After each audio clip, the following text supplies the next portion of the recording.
अभियुक्त के बरी होने पर भी उसे फिर से जमानत करानी पड़ती है, आखिर ऐसा क्यों?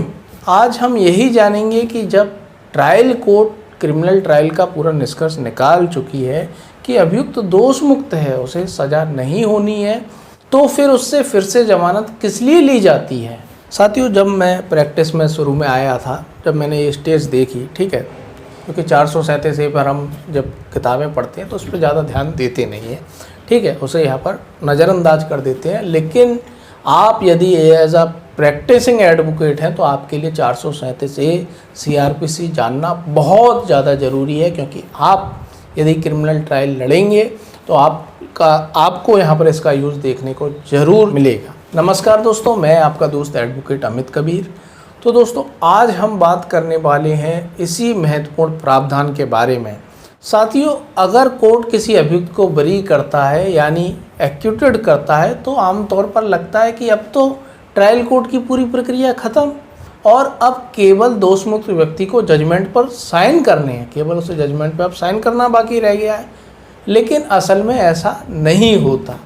अभियुक्त के बरी होने की स्थिति में भी ट्रायल कोर्ट अभियुक्त को 437 ए CRPC के अंतर्गत जमानत कराने को कहती है। तो आखिरकार 437 ए CRPC है क्या? सेक्शन 437 ए CRPC, इस सेक्शन के अनुसार ट्रायल कोर्ट अभियुक्त के बरी होने की स्थिति में भी दोष मुक्त व्यक्ति से जमानत लेती है, ताकि यदि भविष्य में प्रोसिक्यूशन ट्रायल कोर्ट के जजमेंट के विरुद्ध अपील करे तो दोष मुक्त व्यक्ति की अपीलीय कोर्ट के समक्ष उपस्थिति सुनिश्चित की जा सके। तो साथियों, हायर कोर्ट के समक्ष, जिस कोर्ट ने यहाँ पर फैसला दिया है उससे ऊपर की कोर्ट के समक्ष उसकी उपस्थिति सुनिश्चित करने के लिए ये जमानत दी जाती है।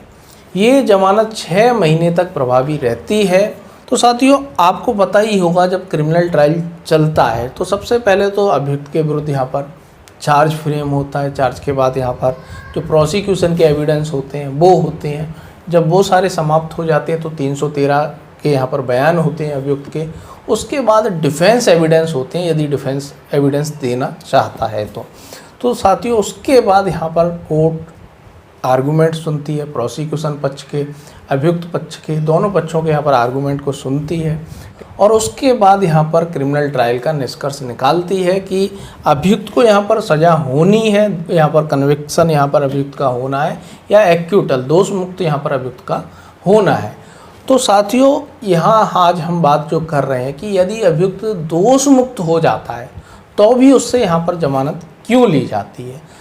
तो साथियों, समझ लें, जिस ट्रायल कोर्ट ने, ठीक है, पूरा क्रिमिनल ट्रायल यहाँ पर चला और आपको यहाँ पर दोष मुक्त किया, उसके बाद भी यहाँ पर उससे ऊपर की कोर्ट होती हैं जिसमें अपील की जा सकती है, ठीक है, प्रोसिक्यूशन के पक्ष के द्वारा अपील की जा सकती है। और कई मामलों में देखा कि ट्रायल कोर्ट ने यहाँ पर बरी कर दिया और ऊपर की कोर्ट ने यहाँ पर अभियुक्त को यहाँ पर दोष सिद्ध कर दिया, कन्विक्ट कर दिया।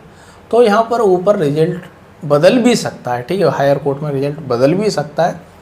तो इसी मकसद से कि यहाँ कहीं अभियुक्त फरार ना हो जाए, उसकी उपस्थिति ऊपर की कोर्ट में सुनिश्चित करने के लिए, जैसे कि आपको फॉर एग्जांपल मजिस्ट्रेट ट्रायल है, ठीक है, तो मजिस्ट्रेट ट्रायल ने यहाँ पर पूरा यहाँ पर ट्रायल मजिस्ट्रेट कोर्ट के समक्ष चला और मजिस्ट्रेट ने अभियुक्त को यहाँ पर दोष मुक्त कर दिया, एक्यूटल कर दिया।